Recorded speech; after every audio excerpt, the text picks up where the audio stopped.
बांग्लादेश के special court ने शेख हसीना की फांसी की सजा को खारिज कर दिया है। लेकिन सियासत का इतिहास रहा है कि माफी का मतलब हमेशा जिंदगी की गारंटी नहीं होती। और फिर सवाल तब ज्यादा गहरा हो जाता है जब पूरा बांग्लादेश चुनावी माहौल में डूबा हुआ है। तमाम पार्टियां रैली कर रही हैं, चुनाव में व्यस्त हैं। तभी एक स्पेशल कोर्ट बिठाई जाती है और शेख हसीना को वापस बुलाने पर जोर दिया जाता है। शायद भारत इस गहराई को भांप चुका है, इसीलिए शेख हसीना को वापस भेजने से इनकार कर रहा है। तो क्या है पूरा मुद्दा, क्यों ये पूरा मुद्दा चर्चे में है, क्यों मीडिया में खलबली मची हुई है, चलिए देखते हैं। एक एक पॉइंट पे बात करते हैं, एक एक पॉइंट पे डिटेल्ड डिस्कशन करते हैं। लेक्चर में अंत तक बने रहेंगे दोस्तों, क्योंकि इसी तरीके के बेहतरीन टॉपिक्स में आगे भी लेकर के आता रहूंगा, और सब्सक्राइब जरूर कर लीजिएगा। तो दोस्तों अभी हाल ही की न्यूज है कि शेख हसीना की जो फांसी की सजा नवंबर में सुनाई गई थी, इंटरनेशनल क्राइम ट्रिब्यूनल वहां की कोर्ट है बच्चों, ठीक है। इंटरनेशनल क्राइम ट्रिब्यूनल बांग्लादेश की एक स्पेशल कोर्ट है। याद रखिएगा, ये स्पेशल कोर्ट में इंटरनेशनल लिखे होने का मतलब ये नहीं है कि इंटरनेशनल कोर्ट है। इसका नाम इंटरनेशनल क्राइम ट्रिब्यूनल है, जो कि बांग्लादेश की एक कोर्ट है। इसने नवंबर में क्या किया था, नवंबर में शेख हसीना को फांसी की सजा सुनाई थी। लेकिन भारत में ही शेख हसीना है इस वक्त, अभी भी भारत में, उस टाइम भी भारत में ही थी। तो भारत ने शेख हसीना को वापस भेजने से मना कर दिया था। कौन कौन से एग्रीमेंट थे मैं थोड़ी देर में आपको बताऊंगा, क्यों मैं थोड़ी देर में आपको बताऊंगा। लेकिन हाँ, भारत ने वापस भेजने से मना कर दिया था।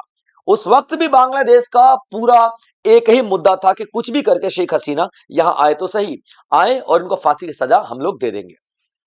उसके बाद आप देखोगे कि भारत ने मना कर दिया। फिर अभी कल ही एक न्यूज आई है कि बांग्लादेश ने उनकी फांसी की सजा को ही माफ कर दिया है, और बदले में उन्हें 10 साल की सजा सुनाई है। 10 साल की सजा उनको दी जाने वाली है, ऐसा कहा गया है। सवाल फिर से उठता है कि यार ये सारा कुछ तभी क्यों हो रहा है जब चुनाव आ रहे हैं। 12 फरवरी से बांग्लादेश में चुनाव है। 12 फरवरी से दोस्तों बांग्लादेश में चुनाव है, ध्यान से सुनिएगा। बांग्लादेश में 12 फरवरी से चुनाव है, और चुनाव में तीन बड़ी पार्टियां हैं। एक तो मोहम्मद यूनुस जो है, जो अभी पावर में है, मोहम्मद यूनुस खान। दूसरे आप लोग देखोगे कि बांग्लादेशी नेशनलिस्ट पार्टी या नेशनलिस्ट बांग्लादेश पार्टी, ये तारिक रहमान की पार्टी है, एक ऑपोजिशन लीडर है। और तीसरा देखोगे आप, सबसे बड़ी पार्टी अवामी लीग, जो कि शेख हसीना की पार्टी है। अब शेख हसीना की पार्टी काफी ज्यादा मजबूत है, नो डाउट। भले ही शेख हसीना भाग के भारत में शरण ली हुई है, लेकिन फिर भी इनकी पार्टी वहां पे मजबूत ही है। अगर इलेक्शन होता है तो ये तीनों पार्टियां खड़ी होंगी, जिसमें से या तो तारिक रहमान जीतेंगे या शेख हसीना की पार्टी अवामी लीग जीतेगी। इन्हीं दोनों में से कोई एक जीतेगा। याद रखिएगा, मोहम्मद यूनुस खान नहीं जीतेंगे, इनका कोई अस्तित्व सियासत में नहीं है। वो तो इन्हें इसलिए बना दिया गया था कि नोबेल पीस प्राइज के विजेता है और थोड़ा ठीक ठाक इमेज रखते हैं, इसलिए इनको प्रधानमंत्री बना दिया गया था।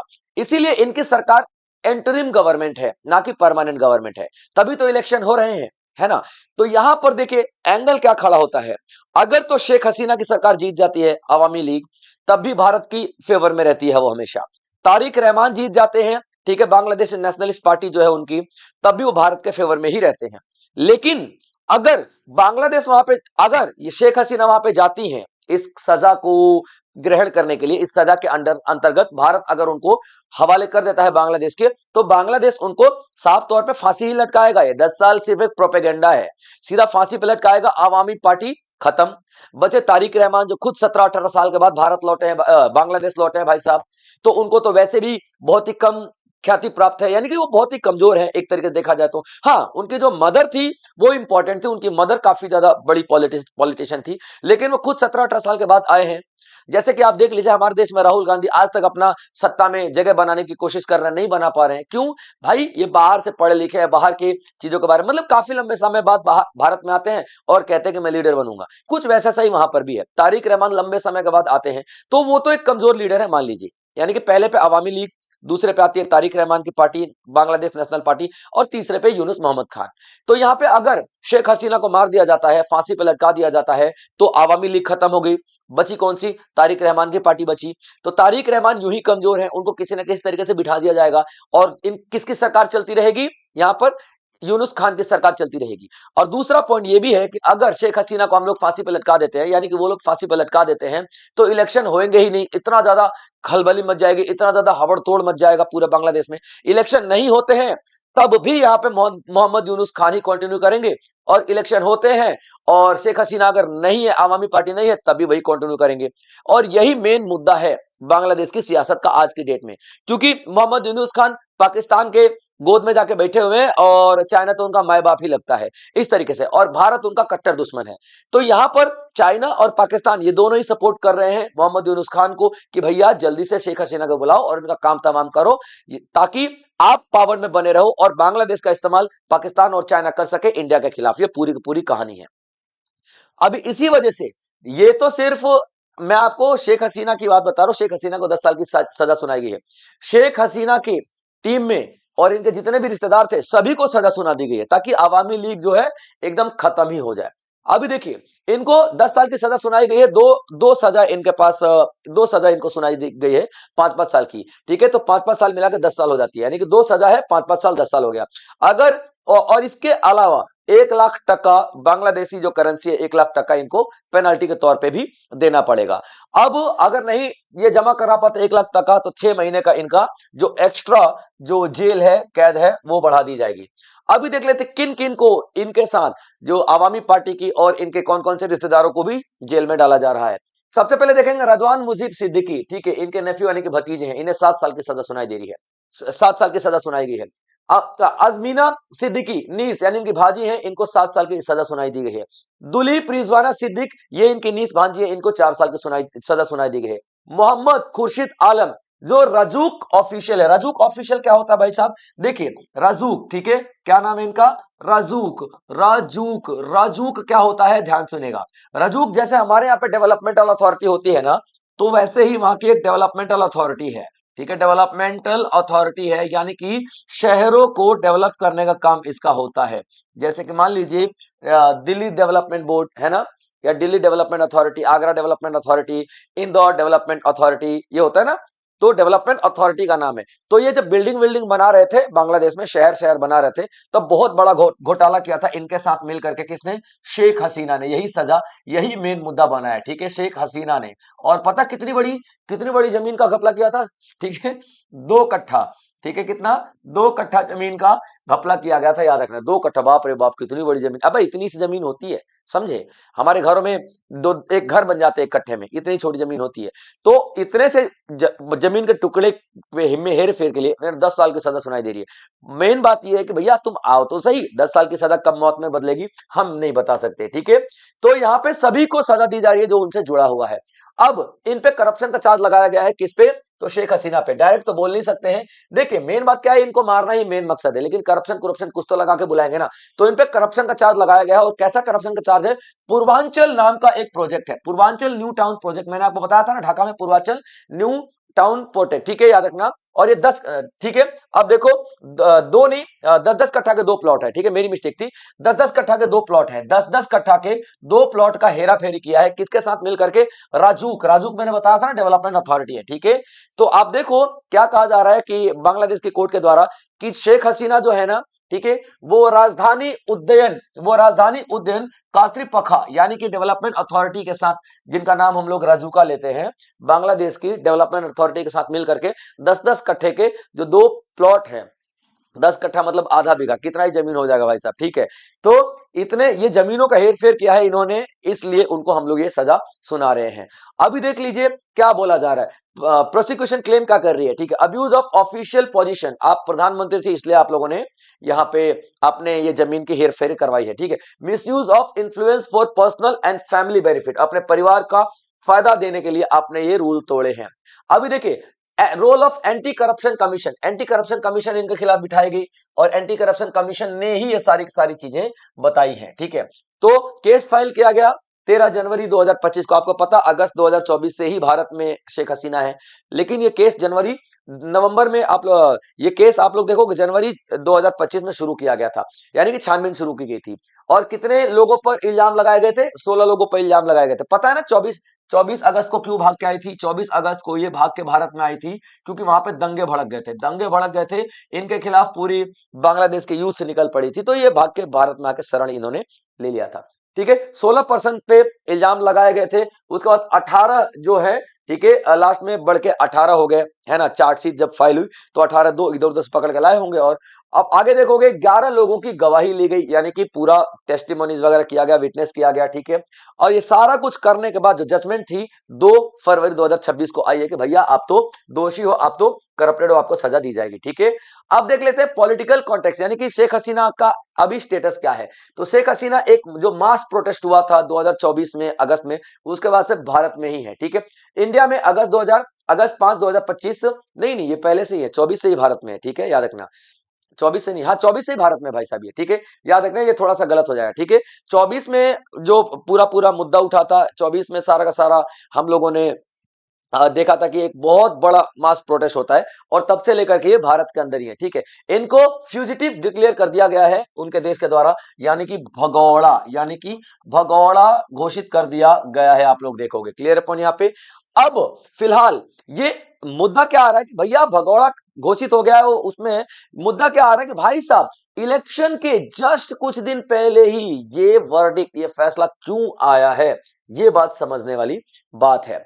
तो अभी देख लेते previous convention in same project. अभी ये क्या बताया जा रहा है कि भाई आपको इतना ही है तो आप इलेक्शन के जस्ट पहले ही क्यों ये सजा दे रहे हो, ये क्यों अनाउंसमेंट कर रहे हो। तब यहाँ पे क्या कहा जा रहा है कोर्ट के द्वारा कि सर ये आज सिर्फ ये पिछला केस की बात कर रहे हैं, सिर्फ वही पिछला केस नहीं है, और भी इनके खिलाफ केसेस हैं। जैसे कि पूर्वांचल लैंड एलोकेशन में इनके पास इतने सारे केसेस पहले से ही हो चुके हैं दर्ज कि इन पे 26 साल का, तो ऑलरेडी 26 साल की सजा तो ऑलरेडी है इनके ऊपर, समझिए आप। यानी कि ये जो पूर्वांचल 10-10 कट्ठा का 2 प्लॉट वाला जो केस है ना, ये तो अभी लेटेस्ट है, इसके पहले भी इन्होंने इतना करप्शन किया हुआ है कि 26 साल की कैद इनकी आराम से हो सकती है। तो ये भी एक पॉइंट बनता है कि सर 26 साल का पहले वाला कैद वाला मुकदमा खोल दो और 10 साल ये वाला खोल दो, यानी कि 36 साल जेल में डाल दो, बंदी वैसी खत्म हो जाएगी, है ना। तो कुछ भी हो सकता है यहाँ पर, लेकिन मुद्दा साफ दिखाई दे रहा है कि भैया इलेक्शन के पहले क्यों। तो जाहिर सी बात है यहाँ पे मेन मुद्दा यही है कि मोहम्मद यूनुस खान को पावर में बनाए रखना। चलिए, why India has not sent Sheikh Hasina back. मैं बता चुका हूं भाई साहब, इंडिया के पास ये मौका है, अगर इंडिया ने भेज दिया शेख हसीना को तो शेख हसीना को मार दिया जाएगा और मोहम्मद यूनुस खान पावर में बने रहेंगे। अगर मोहम्मद यूनुस खान पावर में बने रहेंगे तो चाइना और पाकिस्तान उनका मिसयूज करेगा भारत के खिलाफ। इसलिए शेख हसीना के साथ कोई दोस्ती प्यार मोहब्बत नहीं है भारत का, लेकिन हाँ इनको बचाना जरूरी है ताकि चाइना और पाकिस्तान बांग्लादेश का इस्तेमाल नहीं कर सकें। तो आप देखोगे तो बांग्लादेश तो बोलेगा ना कि शेख हसीना हमारे दोषी है, हमारे देश की दोषी है, हमको वापस करो। तो यहाँ पे बोला शेख हसीना को वापस करने के लिए भारत को बांग्लादेश ने, लेकिन भारत ने एक आर्टिकल दिखाया उनको, जिसको हम आर्टिकल 6 बोलते हैं। देखिए, एक 2013 में एक एग्रीमेंट हुआ था, 2013 में एक एग्रीमेंट हुआ था बांग्लादेश और भारत के बीच में। ठीक है, उसको एक्स्ट्राडिशन ट्रीटी कहते हैं, एक्स्ट्राडिशन समझौता कहते हैं। इसका मतलब ये है कि अगर कोई कैदी मेरे यहां से भाग के जाएगा, कोई दोषी मेरे यहां से आपके यहां भाग के जाएगा, तो आप उस कैदी को मुझे लौटा दोगे, ये कहा गया था इस समझौते में। तो बांग्लादेश ने बोला कि सर आपने तो समझौता किया था, तो अब शेख हसीना को हमको वापस कर दो। तो यहाँ पे भारत ने बोला कि सर आपको शायद आर्टिकल 6 याद नहीं है। आर्टिकल 6 क्या कहता है कि अगर तो कोई पॉलिटिकल ऑफेंस है, पॉलिटिकल ऑफेंस का मतलब कोई राजनीतिक अपराधी है, उसको हम वापस नहीं कर सकते। क्योंकि देखो राजनीति में क्या होता है ना कि जो पावर में है वही सही है और जो पावर में नहीं है वो गलत ही है, चाहे वो कितना भी सही हो वो गलत ही साबित हो जाता है ना। तो उस केसेस में हम लोग नहीं लौटाएंगे। तो यहाँ पे आर्टिकल 6 क्या बोलता है, पॉलिटिकल ऑफेंस अगर किया हुआ किसी ने, अगर वो राजनीतिक अपराधी है, जैसे कि राजनीतिक अपराधी है शेख हसीना, तो हम नहीं लौटाएंगे क्योंकि भाई आपकी सरकार पावर में, क्या पता आप गलत उसको सजा दे दो, तो मानवता के हिसाब से हम उसको लौटाने से मना कर सकते हैं। लेकिन अब उसके बाद देखो आर्टिकल 6 क्या कहता है इसी का, कि गुड फेथ क्लॉज होना चाहिए, यानी कि किसी को वापस बुलाने के लिए आपके मन में अच्छी भावनाएं होनी चाहिए। यानी कि शेख हसीना को आप मरवाना चाहते हो लेकिन अच्छी भावनाएं थोड़ी है, तो आर्टिकल 8 कहता है कि मैं आपको तभी लौटाऊंगा जब जिसको लौटाऊं उसके प्रति आपके मन में गुड फेथ की भावना हो। ठीक है, तो भाई साहब आपके गुड फेथ नहीं है, नॉट इन गुड फेथ, आप गुड फेथ में नहीं हो। ठीक है, और not in the interest of the justice, और आप न्याय करने के मामले में नहीं हो, आप तो सीधा उनके मामले मारने के मामले में हो। तो हम यहाँ पर इनकार कर सकते हैं, ये साफ तौर पे कहा जा रहा है भारत के द्वारा, और भारत इनकार भी कर रहा है। ठीक है, दूसरा केस और लगाया जा रहा है। बांग्लादेश ने बोला कि ठीक है चलो ये तो हमारे बीच में। याद है सर आपको भारत, आपने एक एग्रीमेंट साइन किया था और जिसको हम लोग क्या बोलते हैं, नॉन रिफॉल्मेंट बोलते हैं, नॉन रिफॉल्मेंट जो कि एक इंटरनेशनल लॉ है यूनाइटेड नेशन के अंदर, ठीक है। और मैं यानी कि बांग्लादेश और भारत, हम दोनों दोनों इसको सिग्नेचर किए थे और दोनों में सेम बात कही गई थी कि आप मेरे कैदी को वापस कर दोगे मेरे को, लेकिन ये इंटरनेशनल लॉ था और वो हमारा आपस का था, तो उसके जरिए नहीं, इंटरनेशनल लॉ के जरिए हमें वापस कर दो शेख हसीना को। तो यहाँ पे क्या बोला गया भारत ने कि इसका भी आर्टिकल 6 शायद आपको पता नहीं है सर। आर्टिकल 6 क्या कहता है, किस एक्ट का, तो नॉन रिफॉल्मेंट एक्ट का, ठीक है। क्या बोलते हैं, नॉन रिफॉल्मेंट एक्ट, इसको हम क्या बोलते हैं, आईसीसीपीआर शॉर्ट में बोलते हैं, आईसीसीपीआर शॉर्ट में बोलते हैं, नॉन रिफॉल्मेंट जो अंतरराष्ट्रीय लेवल पे। इसका आर्टिकल 6 क्या क्या 6 क्या कहता है, राइट टू लाइफ, अगर किसी व्यक्ति की जान को खतरा है तो हम आपको नहीं भेजेंगे, लेकिन यहाँ पे तो शेख हसीना की जान का खतरा साफ दिखाई दे रहा है तो हम आपको नहीं भेजेंगे। अब उसके बाद ठीक है आर्टिकल 7, ठीक है राइट टू लाइफ, अगर बांग्लादेश ने बोल दिया कि ठीक है यार हम नहीं मारेंगे इनको, तो नहीं मारोगे लेकिन आप इतना उसको टॉर्चर कर दोगे कि बेचारी खुद ही आत्महत्या कर लेगी, तो दूसरा क्लॉज भी बनाया गया इसके लिए कि अभी नो टॉर्चर और क्रूअल इनह्यूमन डिग्रेडिंग ट्रीटमेंट, ठीक है। अगर कोई भी इस तरीके का ट्रीटमेंट नहीं है तो ही वापस करोगे, यानी कि उसको टॉर्चर नहीं करोगे, क्रुएलिटी नहीं करोगे, अमानवीय व्यवहार नहीं करोगे तो वापस करेंगे। और आप तो यहाँ पे साफ दिखाई दे रहा है कि ऐसा करोगे तो हम वापस नहीं कर सकते हैं। यानी कि इंटरनेशनल लॉ हो या फिर भारत और बांग्लादेश के बीच में एक्स्ट्राडिशन ट्रीटी हो, समझौता हो, दोनों के हिसाब से ही भारत ने मना कर दिया शेख हसीना को भेजने से, क्योंकि भारत को पता है भाई साहब 12 फरवरी को इलेक्शन है, इसके पहले बांग्लादेश एड़ी चोटी का जोर लगा लेगा शेख हसीना को वापस लाने के लिए, क्योंकि यहाँ पे शेख हसीना सबसे बड़ी पार्टी चला रही है अवामी लीग, और अगर शेख हसीना जीवित रहती तो आज नहीं तो कल पार्टी आएगी, आज नहीं तो कल आएगी, ये सही बात है भाई साहब, ठीक है। तो इसमें कोई भी दो राय नहीं है। तो ये था आज का टॉपिक दोस्तों, आई होप आप लोगों को समझ में आया होगा, आप लोगों ने एंजॉय किया होगा और नोट जरूर बनाए होंगे अगर आप लोग एस्पिरेंट हैं तो। इसी तरीके के और भी बेहतरीन टॉपिक्स मैं आप लोगों के लिए लेकर के आता रहूंगा, तब तक आप लोग अपना ध्यान रखेंगे बच्चों। जय हिंद।